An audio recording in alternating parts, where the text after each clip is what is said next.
I think a lot of men confuse providing for the people we love with giving ourselves. We tell ourselves we're working this hard for them, for the house, the car, the boat, the membership, the vacations, the handbags, the financial security. We want to give our families a great life, and there's absolutely nothing wrong with that. But hear me on this, is if they love you, they want you. Like they want your soul. And I don't mean like they're coming to take your soul. Like they want those soft parts of you. They want you.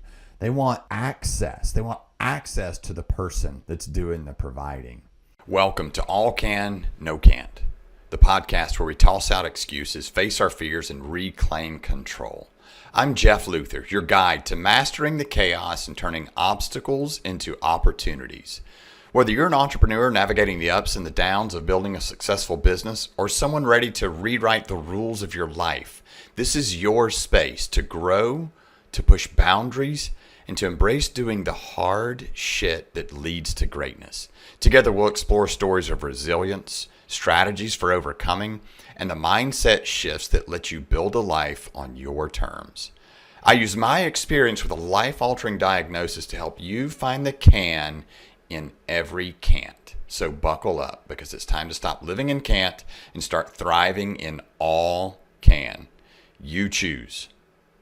Welcome back to All Can, No Can't. I'm your host, Jeff Luther. And this podcast is where we find the opportunity in the obstacle and kind of create it in that same vein. The all can, no can't is a mantra I sort of picked up and took as my own when I had my medical diagnosis and everybody was telling me the things I couldn't do. And I finally realized it was up to me. It was my choice. And I chose can over can't. So that's what this is built from. It's about doing the hard things. You know, that doesn't mean like doing we only do hard stuff. Like, we have people that talk about one more rep and hell is dying and meeting the person that you could have become. I don't mean that like everything has to be hard. I mean, doing the hard things sometimes is being self-aware, or trying to figure out how to be better, how to grow, or admitting your mistakes, or trying to let go of bitterness, or trying to be empathetic to others. Those things are hard too. It's not like all tough and muscle and do hard shit. I hope that message is not lost. And speaking of hard things, I just wrote a LinkedIn article I do for my LinkedIn newsletter that got some pretty good feedback. And it was just something that I was thinking about. I have all these stories. I love to tell stories. And one, I was thinking about success. When success becomes a place to hide, or when doing the hard things becomes a place to hide. And when in a former life, I was married. Our first house was in a neighborhood called Edgewood, right in the city of Atlanta. And we had a couple of kids after we bought the house, and kids were getting near school age, and the schools were terrible where we were. So we were trying to figure it out, and we sold that house and bought a house in Decatur. It was like 2 miles away, 3 miles away, maybe. We ultimately did this, like a massive renovation on that house. We'd lived there a little while, and then, as business got better and I was earning more money, we ended up doing this renovation. It was a renovation front to back, and we also did an addition. We added over 1,000 square feet of heated and cooled space. Like, we built it over a basement. It was big. And then we had like an elaborate outdoor living space, like a true masonry built fireplace. It was badass. It was super cool. Kids loved it. It was awesome. It was a great project. But I remember standing in the backyard, and ultimately we had to do all kind, like a big landscape project that we didn't budget for, and that was a huge project. We had all the way down to espaliered pear trees, like where you cut these trees where they're flat, and they were super like fancy looking, I guess, just shit that I never had. And I'm in the backyard one evening, and the sprinkler systems are running, and I was like, damn, man, I've made it. That was my first house with an irrigation system. It wasn't the addition. It wasn't the basement. It wasn't the fancy fireplace. It was the sprinkler system for me. And I mean, we're not talking about like private jet level success here, right? We're talking about a sprinkler system. But it was cool. Like that meant something to me. But I remember that feeling like I had built a business. I had a really beautiful house. I had a really cool family. I'd worked hard for years. And apparently somewhere in my head, having a system that automatically watered my grass meant that I had reached some level of success. And I was thinking, shit, I mean, I can start to ease up. Maybe I've done it. Things are clicking along pretty good. And almost immediately I had that sinking feeling, like just like that, you get that pit in your stomach. And I was like, well, all right, well, now what? And that feeling has stuck with me because I think I understand it differently today than I did then. Back then, I thought, and I told myself that most of the pressure in my life was coming from an outside force. I owned a business. I had employees. I had a family. I had bills, responsibilities. There were customers and problems, and only I could deal with them, and things that needed to get done. And there was always something that needed to be done, and always something that someone needed from me. And if you own a business, you know exactly what I'm talking about. Like, you can work as many hours as you're willing to give that business, and it doesn't give a fuck. Your business will never come into your office at 4:30 and say, "Hey, dude, you did a lot today. Why don't you go ahead and knock off? Why don't you go ahead and wrap up? Why don't you head home for the day? Go hang out with your family." It doesn't work that way. It will take everything you give it. So I would tell myself that the pressure was coming from someplace else, from the business. I would tell myself the pressure was coming from someone that wanted the fancy pocketbooks, and someone that wanted the pool, and someone that wanted the addition. And my family needed me to keep going, and everybody needed me to keep going, and my employees needed more, and they wanted raises. And some of that was true. But not wholly. Like, that wasn't the whole truth.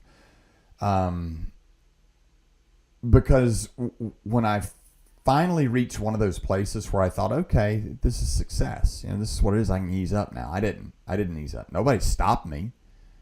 I just didn't know how. And I realized also I needed someplace else to go. So that has made me wonder how often success becomes our hiding place. And it's the hiding place that nobody questions. It's not like alcohol or doing dope. There are obvious ways that people hide from their lives. Gambling is another. There's plenty of them. Eventually, those hiding places create enough damage that somebody notices. But success is different. Nobody worries about you when your hiding place produces revenue, an income, a really good living.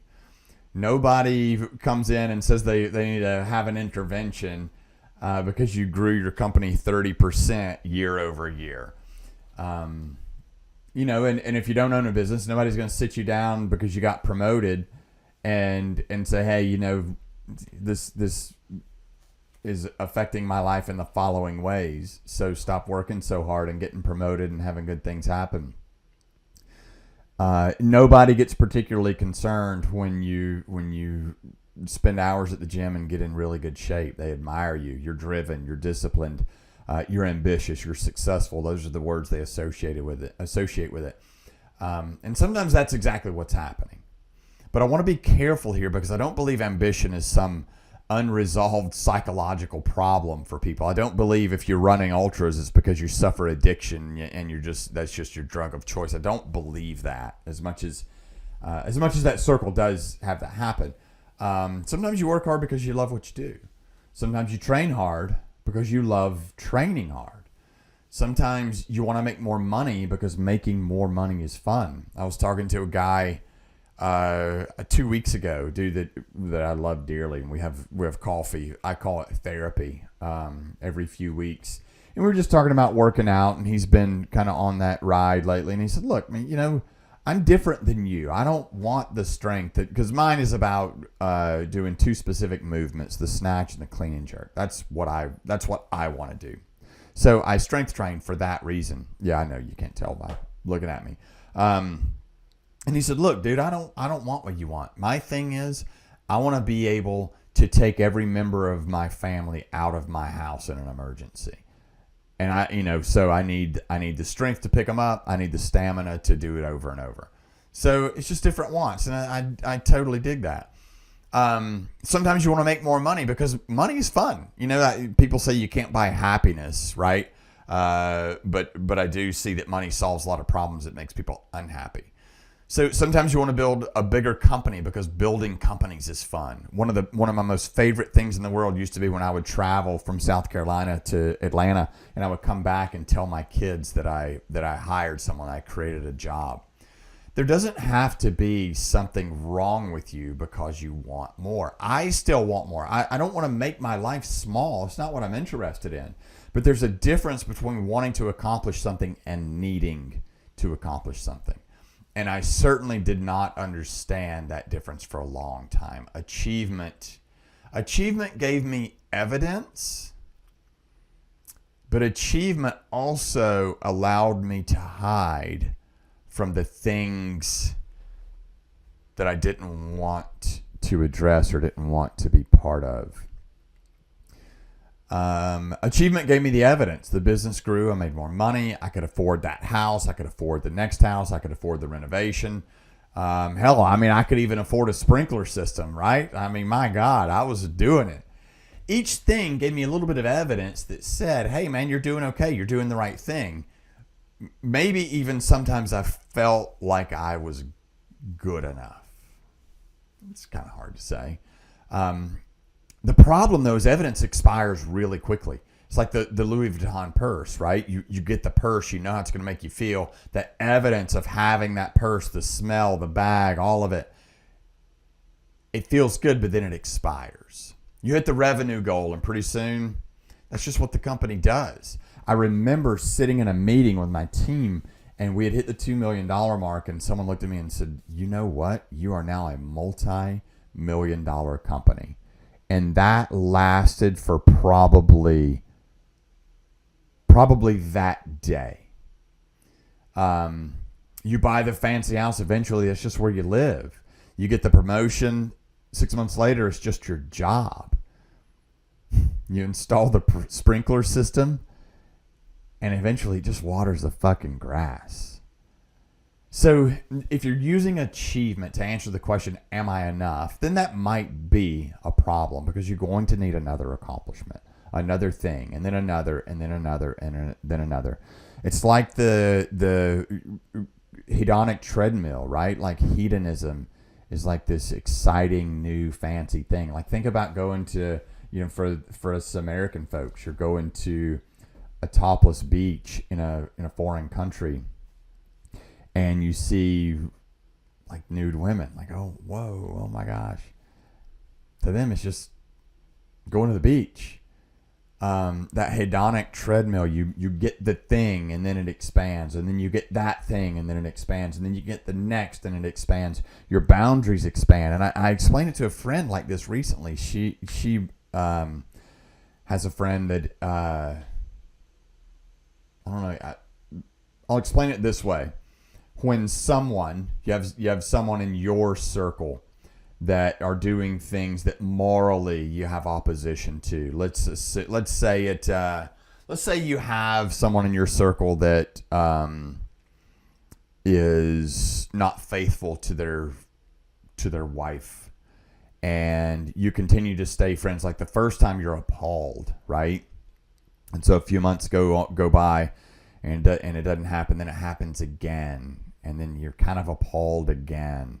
And then maybe a month goes by, and then it happens again, and where you're kind of like, torn. You're not necessarily appalled. You're not clutching your pearls, so to speak. As you know, I've been coaching for a little over a year now, and my coach just laid something pretty heavy on me. They've challenged me to have 50 powerful coaching conversations booked within the next 30 days. So if you're feeling stuck, or overwhelmed, maybe successful but unfulfilled, or you just need to talk something through with someone that you know will listen, then I would love to have that conversation with you. This is not a tactic. There's no sales pitch. It's just one powerful conversation. This is complimentary to you. So if you want in, send me a message and I'll send you the link. I got you. But your boundary is expanding. It's less and less impactful. And then it happens with suddenly it's happening 2 times in a month with maybe 2 different people. Then that's kind of drawing the line. And then it happens again in a week with a person. Then it happens again the next week with a different person. And you keep drawing the line. So that's what I mean about the hedonic treadmill. Things just expand. And back to the topic, sometimes doing the hard thing is easier. So around this same time in my life, I was working out 5 days a week, at least. I was doing CrossFit and I was running. So some days I would do both. And about this time, I chose to move my workouts from I was working out at 5:30 every morning, and I chose to move them from 5:30 in the morning to 8:30. Because if I could move the workout to 8:30, then I was burning more daylight hours. At 5:30, I would go when everybody was asleep, and that's what I chose to do. I wanted to do that because I wanted to be home, and I wanted to spend the waking hours everybody else was awake with them. And so ultimately, I moved it to 8:30 so that I could burn the daylight hours. So work out 8:30 to 9:30, go to the gym early, leave the gym. So think about that. I changed from 5:30 to 8:30 so that I could burn more daytime. I found a perfectly healthy, socially acceptable way to consume another chunk of the day. And apparently that wasn't enough either. So what I decided to do was start running to the gym. It was about 3 miles to the gym, and I would run there. I'd run there, I'd do the workout, run home. And some days, I would decide, hey, I'm going to walk home, depending on how hot it was, how hard the workout was. And I said it was for my dog. And, my dog did love to run, so part of it was true. But that's the interesting things about the stories we tell ourselves. They're usually better when they're built around something true. Because then that way I'm not lying. I just wasn't telling myself or anyone else the whole truth. My dog didn't need to run, the entire 6 miles every time I wanted to go work out. Running gave me somewhere else to go. And then that would turn into training for ultra marathons. And it wasn't the ultra marathons that I wanted to run. It was the training that I wanted to do, because that got me out of the house, out of what I was hiding from. I loved the races. Yeah, they were great. And I learned things about myself out there on the trails that I don't think I could have learned any other way. But sometimes most times the training was the hiding place. There was always another run, always another workout, always another training goal, another hard thing that I could do. And nobody looks at someone who runs 6 miles, crushes a workout, and runs home and thinks, man, gosh, that guy's probably hiding from something. They think, damn, I wish I had that kind of discipline. Sometimes it was discipline. Sometimes I was running because being still was harder. Both of those things can be true, though. I think that's worth examining, because we talk a lot about unhealthy habits, but we don't talk nearly as much about healthy habits that we use in unhealthy ways. And work can be one of those things. Exercise can be one of those things. Achievement can be one of those things. Hell, personal development can probably become one. You spend your entire life trying to become a better version of yourself because you've quietly decided the current version isn't worthy of much. And at some point, maybe you don't need another book to read. Maybe you just need to sit still for a minute. And I say that as somebody who will probably buy another book. I was hiding from a marriage that I didn't enjoy to a person that I didn't like. And instead of having the conversation, instead of leaning in and trying to get to some resolution, I hid. I worked more. And when work was at a place that didn't necessarily need me, then I worked out more. I hunted more. I fished more. I did all those things. But when you're doing those hard things, what happens when you stop? I think this is the question. Not how many hours do you work, not how many miles do you run, not how ambitious are you. What happens inside you when you stop? Can you sit on the couch on a Saturday afternoon without feeling guilty because you're not doing something, quote, productive? And we all have our own definition of that. Can you miss a workout? Like, oh my God. I mean, the days where you miss a workout and you're like, man, like, who am I? I didn't even go to the gym today. Can you miss a workout and not feel like you have to make up for it? Can you hit a big goal and actually experience the goal before the need to set a new one? Can somebody congratulate you without you literally explaining to them why the accomplishment is not that big of a deal? Oh yeah, that's no big deal. My team did most of the work. They helped me. Those questions are harder for me than another workout. I know how to work. I know how to train. I know how to solve problems. I know how to do the thing. Doing has been very good to me, but doing also gives you somewhere to put everything. It gives you, for me, it gave me a place to put fear, to put uncertainty, to put pressure, self-doubt.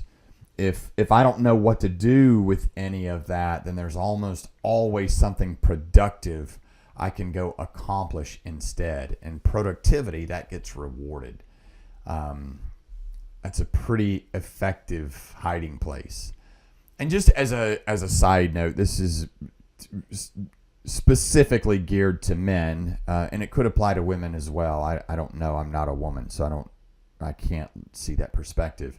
I want to make a small detour. I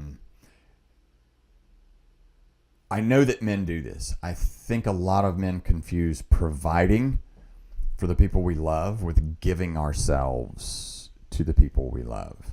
We tell ourselves we're working this hard for them, for the house, the car, the boat, the membership, the vacations, the handbags, the financial security. We want to give our families a great life, and there's absolutely nothing wrong with that. But hear me on this, is if they love you, they want you.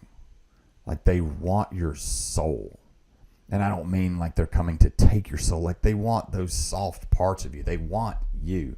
They want the access. They want access to the person that's doing the providing.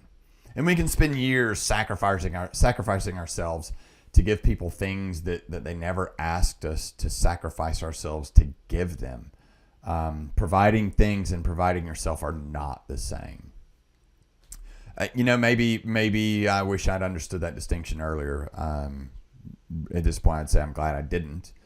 But now I still want more. None of this has made me less ambitious. I just think of it differently. I don't want it to make me less ambitious. I don't want to stop doing hard things. I don't want to stop setting goals. I don't want to stop building. I don't want to wake up tomorrow and announce that I've discovered balance and buy some linen pants and spend the rest of my life staring peacefully at the ocean. I don't. I do not want that. That's not me. I like pursuing things. I like wondering if I can do something and then finding out. I like not being able to do it and then having a second go at it. I like growth. The question now I'm trying to ask that's different is, why do I want this? What will it give me? And I've started with what will it cost me too, which is a harder question to answer, because you look at what things will give you. Am I pursuing this thing because I genuinely want the experience of pursuing it, or do I need the accomplishment at the end to tell me something about myself? Because those two things can look exactly the same from the outside. You could build the same company, run the same race, make the same amount of money, live in the same house. One person can be doing it because the pursuit makes them feel alive, and another can be doing it because every accomplishment temporarily quiets this voice that says, damn, Jeff, you're still not enough. Most of us are probably a combination of the two. I know that I have been at times, and I still am at sometimes. Maybe that's why the question isn't whether ambition is healthy or unhealthy. Maybe the question is just, when's enough enough? When do I get to be enough?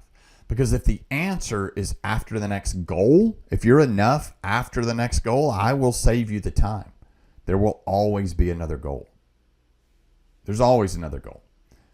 I built the business, had the house, the renovation, the fireplace. I mean, for God's sake, I even had the sprinkler system. I had arrived. Then I immediately needed someplace else to go, something to chase. I had to have a place, really, I had to have that goal, but I had to have a place to go hide. I wish I had understood then what I understand now. You can't accomplish your way into being enough. That doesn't mean that you stop accomplishing things. It means you stop asking achievement to do a job that it's never going to be able to do. Success can build an incredible life. I think I've said that. I just can't. It won't be able to tell you that you're enough. That's on you. So here's something that I'll invite you to think about this week, whenever this thing comes out. I think they come out on Tuesdays, maybe. Look at what you're chasing right now. Whether it's the business goal, the promotion, the money, the losing the weight, gaining the weight, hitting the lift, running the race, riding the race, the body, the six-pack, whatever it is. Whatever that next accomplishment, don't stop chasing it. Just ask yourself why you need it. Do I want this, or do I need this to prove something about myself? If you strip everything away, strip away everything you'll get as a result of hitting that goal, do you still want it? And don't worry about a perfect answer. Just be willing to ask the question. That's really more important. Sometimes the thing that looks like your greatest discipline from the outside is the place that you've gotten really good at going to hide. If this conversation hit something for you, this is a lot of the work that I do in coaching. Not telling you to stop being ambitious, not convincing you to want less, helping you get clear about what you actually want, what's driving you, and what your next step looks like when the answer isn't simply work harder.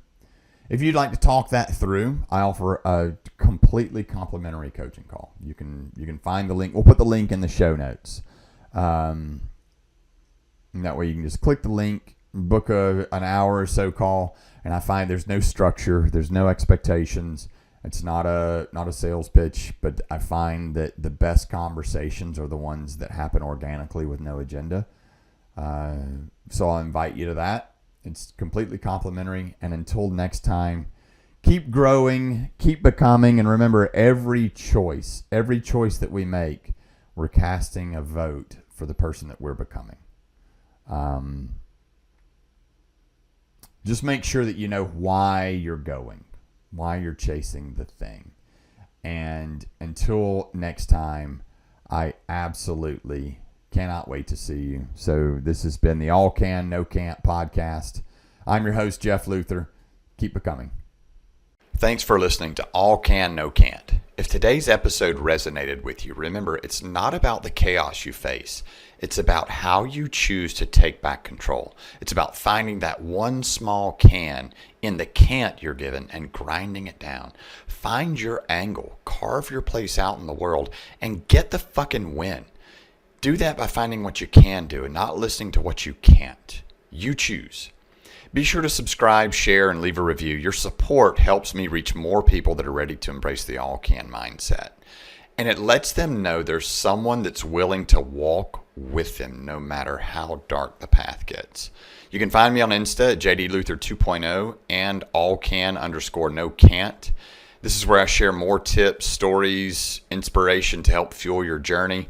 And until next time, keep pushing boundaries, breaking limits, proving to yourself that anything is possible, even when you're told it isn't. Remember, life's not about can't. It's all can. Go prove them wrong.